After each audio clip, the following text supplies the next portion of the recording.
안녕하세요, 메슬로입니다. 레알 유스는 유망주 화수분이라고 불립니다. 유스에서 각광받는 자원들이 대부분 기회를 찾아 떠나면서 라리가의 수많은 팀과 여러 빅리그의 레알 출신의 유망주들이 많이 뛰고 있는 것을 확인할 수 있는데요. 하지만 이들 중 라리가에서 족적을 남기거나 혹은 프로의 세계에서 끝까지 살아남는 선수는 그리 많지 않습니다. 그런데 레알 유스 출신의 선수가 타 팀에서 무려 레전드 반열에 오르는 경우가 있죠. 오늘은 믿고 쓰는 레알산이란 타이틀이 어울리는 타 구단에서 레전드가 된 레알산 선수들을 알아보도록 하겠습니다. 가장 먼저 레알의 명실상부한 레전드 라울의 사례입니다. 레알의 레전드인 라울이 또 다른 팀의 레전드가 된 적이 있냐라고 물으시겠지만 그는 샬케의 레전드로 추앙받고 있습니다. 우선 라울은 레알의 역사에서 빼놓을 수 없는 최고의 선수입니다. 레알의 유스에서 성장해 단숨에 레알의 주전 자리를 차지했고 오랜 기간 자신의 입지를 공고히 지켰었죠. 하지만 갈락티코 정책과 함께 2010년 호날두, 벤제마 등이 한꺼번에 영입되면서 자리를 잃게 됐고 구티와 함께 정든 레알을 떠났습니다. 동시에 라울은 분데스리가의 샬케로 향했는데요.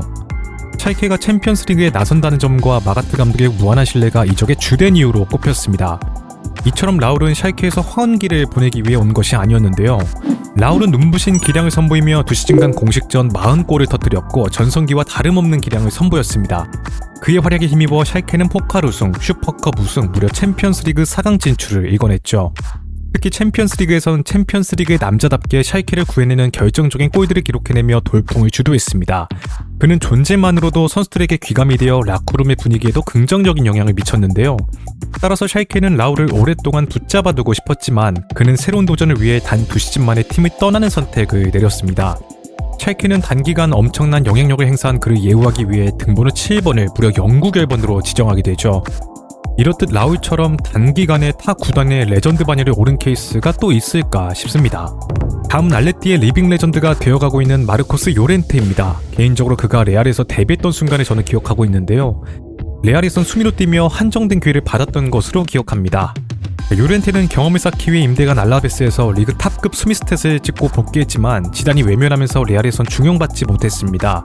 그러다가 레알 마드리드가 로페테기, 솔라리 체제를 거치며 혼란을 겪던 시절 부상을 당한 카세미로 대신 출전해 빼어난 활약을 펼쳐 레알의 반등을 이끈 원동력이란 호평을 받게 되죠. 이 무렵 카세미로의 이적 루머도 나오면서 요렌테가 앞으로 주전 수미로 기용될 것이란 이야기가 나오기도 했습니다.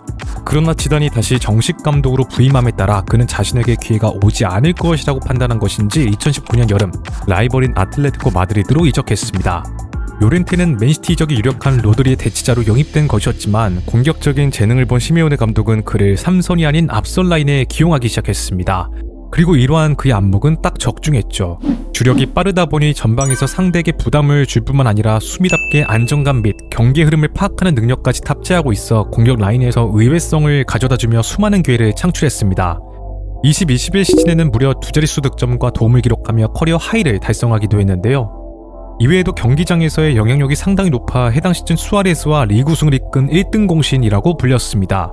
참고로 과거에 시메오네가 중앙 미드필더인 라울 가르시아를 포워드로 변경시켜 대성공을 거둔 이력이 있었는데 시메오네의 매직이 다시 한번 대성공을 거둔 것이라 할 수 있었습니다. 그런데 놀랍게도 요렌테는 현재 라이트백으로 뛰고 있습니다. 유망주 공격 자원들의 성장과 맞물려 이제는 내려와서 플레이를 하고 있는데요.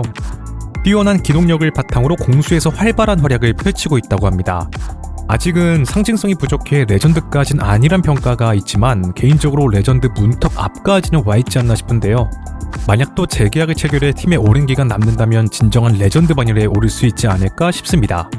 다음은 발렌시아의 레전드 반열에 오른 다니 파레오입니다. 발렌시아의 레전드이자 현재도 비아레알에서 커리어를 이어나가고 있는 파레오 역시 레알 유스 출신인데요. 유스 시절 그는 득점에 일가견이 있는 공미로 이름을 알리며 장차 레알의 이선을 책임질 선수란 평가를 받았습니다. 레알의 레전드인 디스테파노가 자신과 닮았다고 한 재능이었기 때문에 기대치가 남달랐죠. 그리고 경기 경험을 쌓고자 임대를 다녀온 뒤 마침내 2009년 정식으로 레알에서 프로 데뷔에 성공할 수 있었습니다. 하지만 갈락티코 정책으로 슈퍼스타들이 모인 레알 스쿼드에 그가 비집고 들어갈 틈은 전혀 보이지 않았고 얼만가 헤타페로 떠나야 했습니다. 우선 그가 이적한 헤타페는 레알의 연고지인 마드리드의 중부에 위치한 작은 마을로 지리적으로 매우 가까운데요. 그렇다 보니 레알 마드리드의 유망주들이 이곳에 임대를 오거나 이적하는 경우가 빈번했습니다.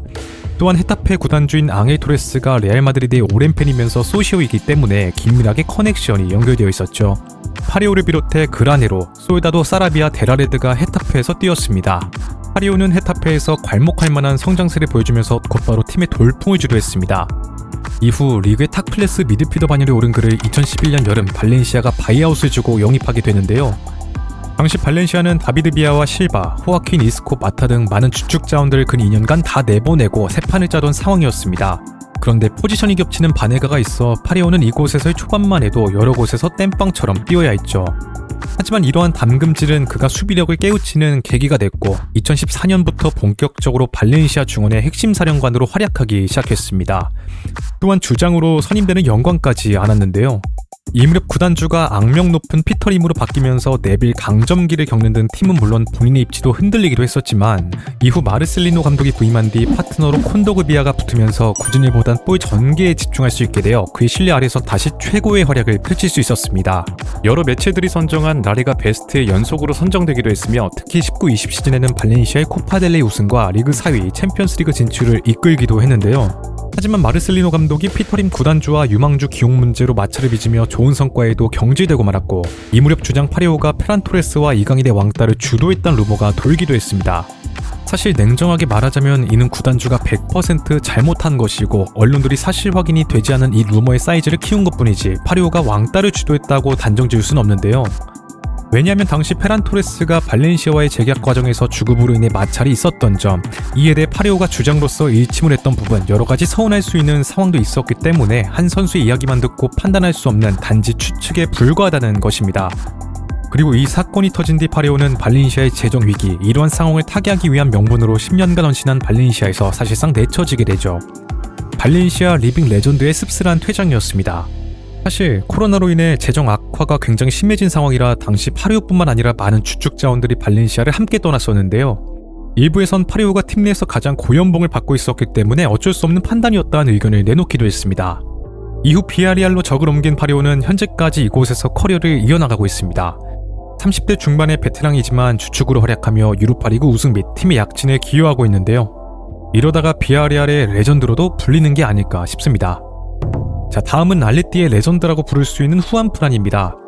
후안프란은 2004년 레알에서 데뷔에 성공한 뒤 무려 2006년까지 레알의 1군에 이름을 올렸습니다. 놀랍게도 이 시절 그의 포지션은 측면 공격수였는데요.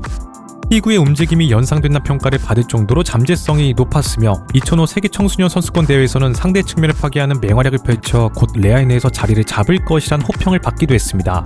하지만 갈락티코 정책의 폐지 및 새 회장으로 추대된 칼데론 회장이 실리주의 정책으로의 변화를 꾀하는 등 혼란스러운 시기와 맞물려 그는 레알에서 자리 잡는 데 실패했죠.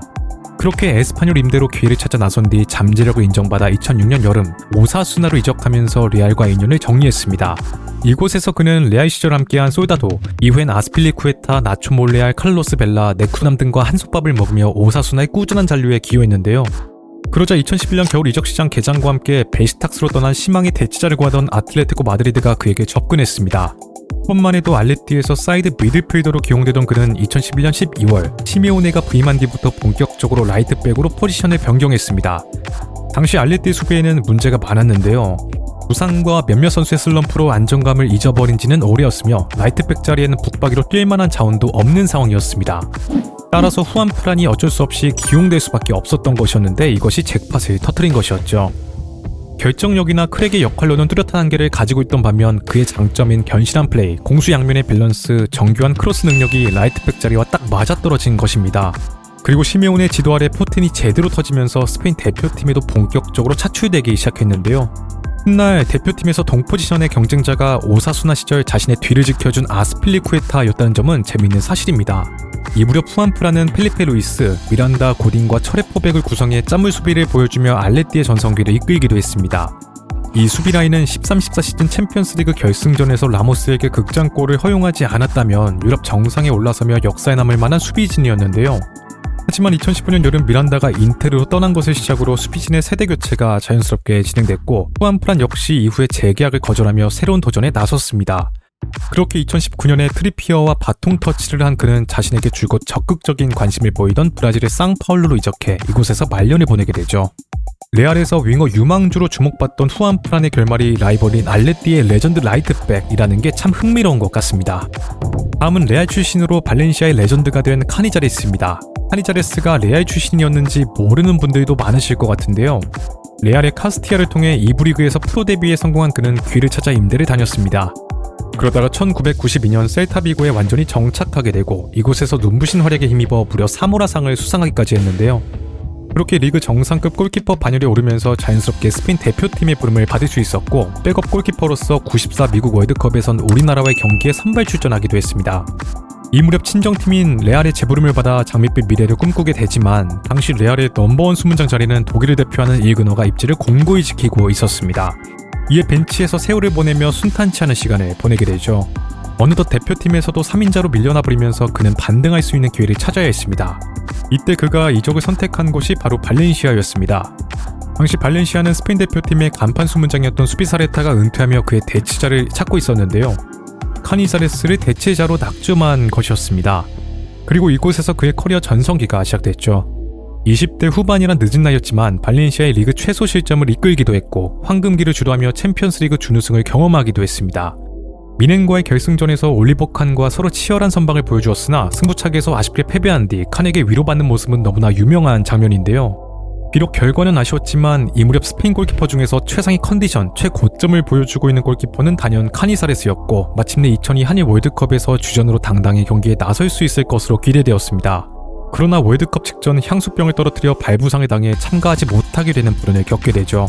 그렇게 그를 대신해 긴급하게 주전으로 올라선 선수가 바로 카시아스였습니다. 이후 카니사레스는 부록이 가까워질 때까지 발렌시아에 남았습니다. 그리고 발렌시아의 레전드 자리에 당당히 이름을 올리게 되는데 안타깝게도 쿠만이 새 감독으로 부임한 뒤 급진적인 개혁을 추진하면서 충분히 더 뛸 수 있음에도 불구하고 사실상 강제로 은퇴할 수밖에 없었습니다.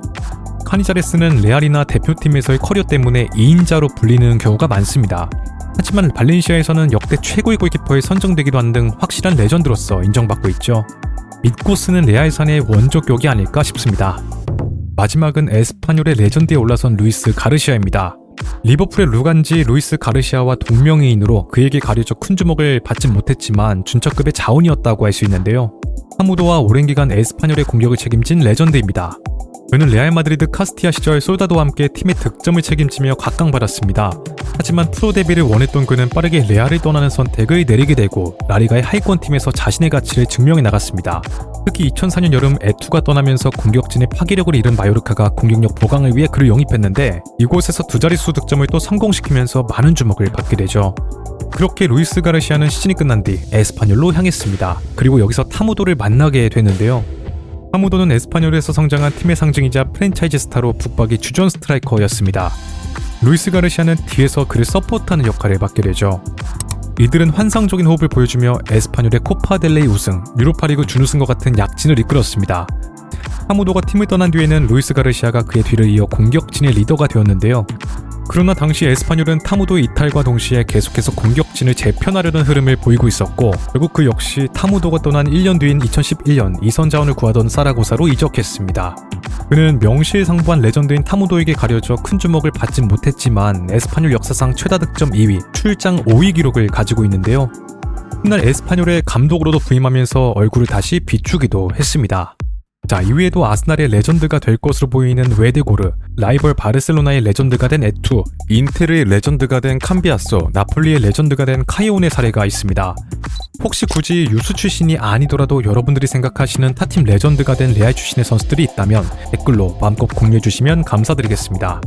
네, 오늘의 이야기는 여기까지고요. 재밌게 보셨다면 좋아요와 구독을 부탁드리며 다음에는 더 재밌는 컨텐츠로 찾아뵙도록 하겠습니다.